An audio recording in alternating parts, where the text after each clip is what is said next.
video. I thought I'll take you through some of the steps that I go through when I bench. So as you'll notice here, I've got some bands on the bench. So this is going to help me from slipping on the bench. So basically you just grab some resistance bands, wrap it around as I have here. Any resistance band, put it there, all the way down to the end. I like to use two. If you only got one, just put it straight down the middle. That's my first tip. As we go along with the bench, I'll share some other tips and hopefully they help you with your own benching sessions. So other than that, let's get started and we'll start with the warm-up. So let's do this.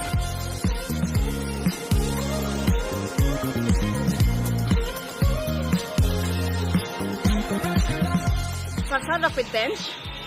The weight I'm going to be using is going to be low to start out with. And I'm going to be doing lower reps to conserve my energy to when I get to the heavier weights. And then I can kind of pump the reps out when I get to a weight that I want to challenge myself with. My reputation, amazing how these people... So we're going up in 5 kilo increments at the moment, just to see what's comfortable for my shoulder. I really love lifting in trackies today. I don't know why I don't do this more often. I feel like I'm at home.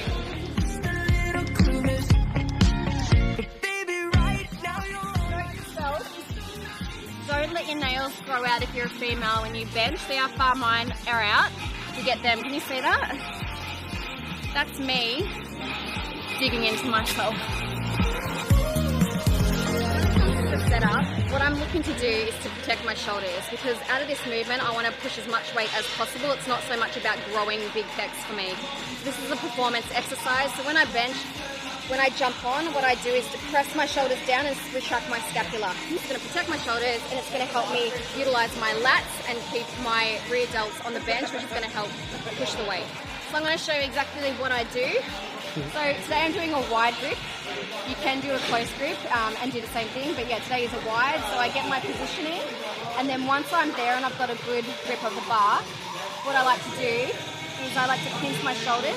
Some people might go in, out and do all this crazy stuff. Whatever is comfortable for you, you do, but the aim is to make sure you're retracting your scapula.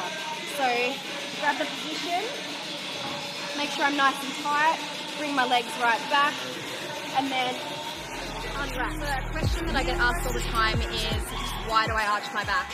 And some people even ask me, how do I get the arch in my back? It's not even about the arch at all. It's the positioning of the actual lift itself. So for me, when I'm retracting my scapula and I'm bringing my legs back so I have leverage, keeping everything tight, it creates a natural arch within the back. This isn't detrimental to your back if done correctly. So make sure that you're not just arching your back for the sake of arching it, but you're just doing all the correct movements for the actual lift itself, and that will naturally occur. So in regards to your feet, the reason that I have them tight and back is if I was just sitting down here and went to go bench, and I was just sitting here and I had them wherever, there's no stability there. Someone could push me off the bench if they wanted to.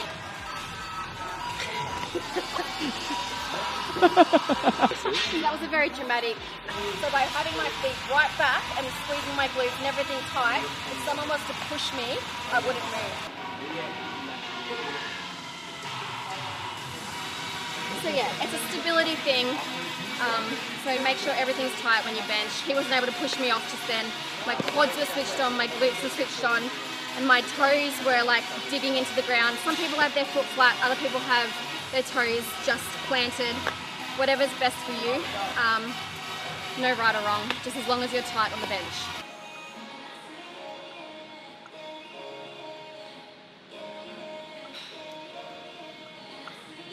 So now that I've finished my bench work, I'm going to move on to some accessory work now.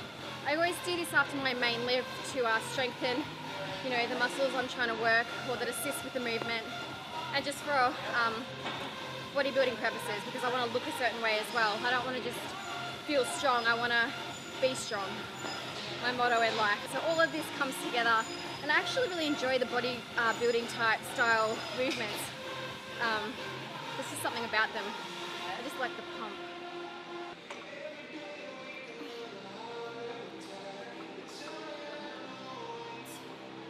So a common misconception when it comes to chest training with women especially, actually this is just from women, is that if they train chest, their boobs will shrink and they'll just gain muscle and it will look really like manly.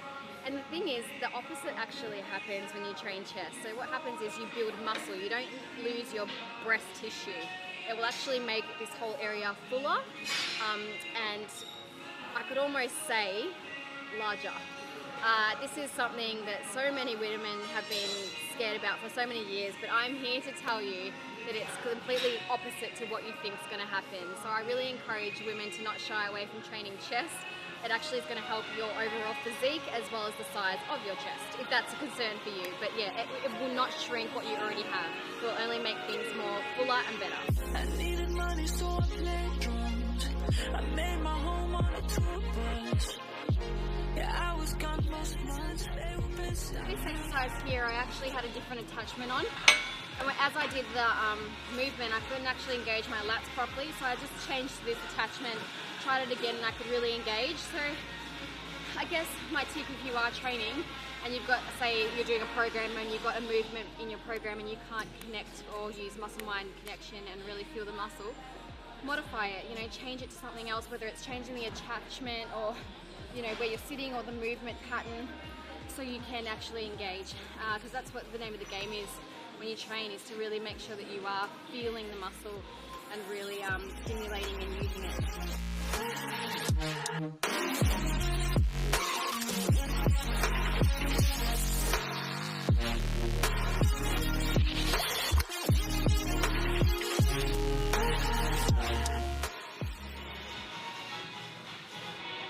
I'm doing rear delt raise. This can be done in many different ways. You can go this way, you can go that way.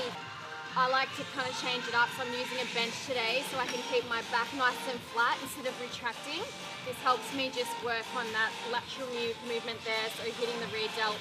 Because a lot of people use momentum and end up retracting their scapulars when they do a rear delt raise, which actually disengages the rear delt because it is such a small muscle. It is really hard to contract and work. So this, doing it on the bench here, helps me find that connection, and I'm able to keep my back nice and flat because I'm on the bench, and then I can't really go beyond that unless I really come up. So yeah, it's a guide for me to help work the rear delt. Thanks so much for tuning into today's session. It was really exciting for me to get back and do some bench, and I hope that those tips today really helped you.